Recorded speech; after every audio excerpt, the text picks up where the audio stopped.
Quarter ফাইনালের লড়াইয়ের আগে ফ্রান্স প্যারাগুয়ে ম্যাচ ঘিরে বাড়ছে উদ্বেগ।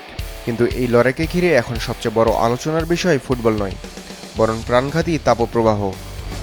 আবহাওয়াবিদরা বলছেন, এই পরিস্থিতিতে মাঠে নামলে খেলোয়াড়দের হিটস্ট্রোকের পাশাপাশি মৃত্যুর ঝুঁকিও তৈরি হতে পারে। এই কারণেই ম্যাচটি পিছিয়ে দেওয়ার জোরালো দাবি উঠেছে।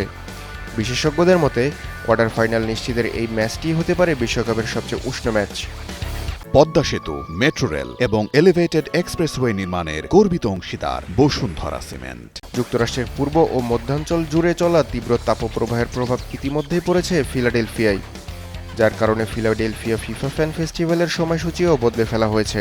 এদিকে আবহাওয়ার সূচক হিট ইন্ডেক্স অনুযায়ী ম্যাচের সময় গরমের তীব্রতা 37 থেকে 46 ডিগ্রি সেলসিয়াস পর্যন্ত অনুভূত হতে পারে। অথচ ঠিক এমন চরম গরমের মধ্যে বিকেল 5টায় ছাদ খোলা ফিলাডেলফিয়া স্টেডিয়ামে মুখোমুখি হওয়ার কথা রয়েছে ফ্রান্স ও প্যারাগুয়ে। ফিফার নিয়ম অনুযায়ী মাঠের তাপমাত্রা 32 ডিগ্রি ছুঁলেই ম্যাচ স্থগিত করা যায়। তাহলে এত সতর্ক বার্তার পরেও কেন ম্যাচটি নির্ধারিত সময়ে আয়োজন করা হচ্ছে, সেই প্রশ্নই এখন উঠেছে বিভিন্ন মহল থেকে।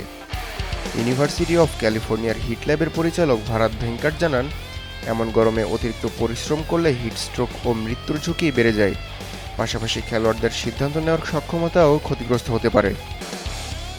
যদিও খেলোয়াড়দের সুরক্ষায় প্রতি অর্ধে বাধ্যতামূলক 3 মিনিটের হাইড্রেশন ব্রেক রাখা হয়েছে, তবে এতে খেলার ছন্দ নষ্ট হয় বলে সমালোচনাও রয়েছে।